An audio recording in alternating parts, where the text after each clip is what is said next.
আসসালামু আলাইকুম অসমবাসী ৰাইজ। আজি মই জুবিন দাক লৈ কেইটামান কথা কম।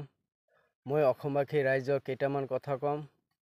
আপোনালোকে সকলোৱে জানে যোৱা 19/9/2025 তাৰিখত আমাৰ অসমৰ সন্তান, অসমৰ গৌৰৱ, হাৰ্টথ্ৰ জুবিন গাৰ্গ অসমবাসী কলিজাৰ টুকুৰা না ফেরার দেশে চলে গেছে। আমি তার আত্মার শান্তি কামনা করেছো।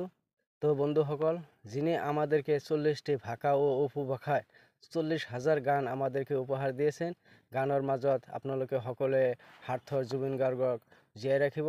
আপোনালোকৰ বুকুৰ মাজত জুবিন গাৰ্গক চিৰ অমৰ কৰি ৰাখিব। জয় জুবিন দা, জয় জুবিন দা, জয় আই অসম, জাষ্টিস ফৰ জুবিন গাৰ্গ। তো বন্ধুসকল, আজি জুবিন দা মৰা একমাহ পূৰ্ণ হৈ গ'ল। তথাপিও আজিলৈকে জুবিন দাৰ ন্যায় বিচাৰটো অসমবাসী ৰাইজে নাপালে। ময়ো নাপালোঁ, আপোনালোকেও নাপালে। তো যোনে যি ভিডিঅ' বনাওক, আপোনালোকে সকলো ভিডিঅ'তে, সকলো লাইভতে আপোনালোকে লিখি দিব #দি জাষ্টিস ফৰ জুবিন গাৰ্গ, #জাষ্টিস ফৰ জুবিন গাৰ্গ। আমাৰ জুবিন গাৰ্গৰ বিচাৰ লাগে, জুবিন গাৰ্গ মৰাৰ ন্যায় লাগে। কোনটো ঘটনাক লৈ জুবিন গাৰ্গ মৰিছে, সেই ঘটনাখিনি অসমবাসী ৰাইজৰ সন্মুখত ক'ব লাগে। হিমন্ত চেয়াৰত বহিনো কি কৰি আছে সেইটোৱে বুজি নাপাওঁ। আজি একমাহ হৈ গ'ল, এতিয়ালৈকে জুবিনৰ ন্যায় বিচাৰটো দিব নোৱাৰিলে। আৰু দিব কেনেকৈ? আপোনালোকেতো জুবিনক লৈ ৰাজনীতিহে কৰি আছে। আপোনালোকে ৰাজনীতি বন্ধ কৰক আৰু জুবিনৰ ন্যায় বিচাৰটো দিয়ক। আৰু আপোনালোকে যদি ন্যায় বিচাৰটো দিব নোৱাৰে, তেতিয়াহ'লে শ্যামকানু মহন্তক, সিদ্ধাৰ্থ শৰ্মাক আমাৰ ৰাইজৰ হাতত তুলি দিয়ক। ৰাইজে নিজে বিচাৰ কৰি ল'ব। যেতিয়ালৈকে বিচাৰ নহয়, তেতিয়ালৈকে অসমবাসী ৰাইজৰ বুকুটো শান্তি নহয়। কিয়নো জুবিন দা অসমবাসীৰ কাৰোবাৰ ভাই আছিলে, কাৰোবাৰ দাদা আছিলে, কাৰোবাৰ ল'ৰা ছোৱালী আছিলে, ইত্যাদি ইত্যাদি।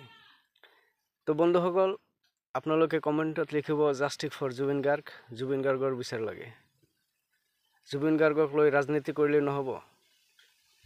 ক'ত গৌৰৱ গগৈ, তাৰপিছত ৰাহুল গান্ধী বাংলাদেশত যায় না পাকিস্তানত যায়, যাই কিনে ক'ত কি মিটিং কৰে, আমাৰ হিমন্ত বিশ্ব শৰ্মাই সেইটো জানে, সেইটো গম পায়।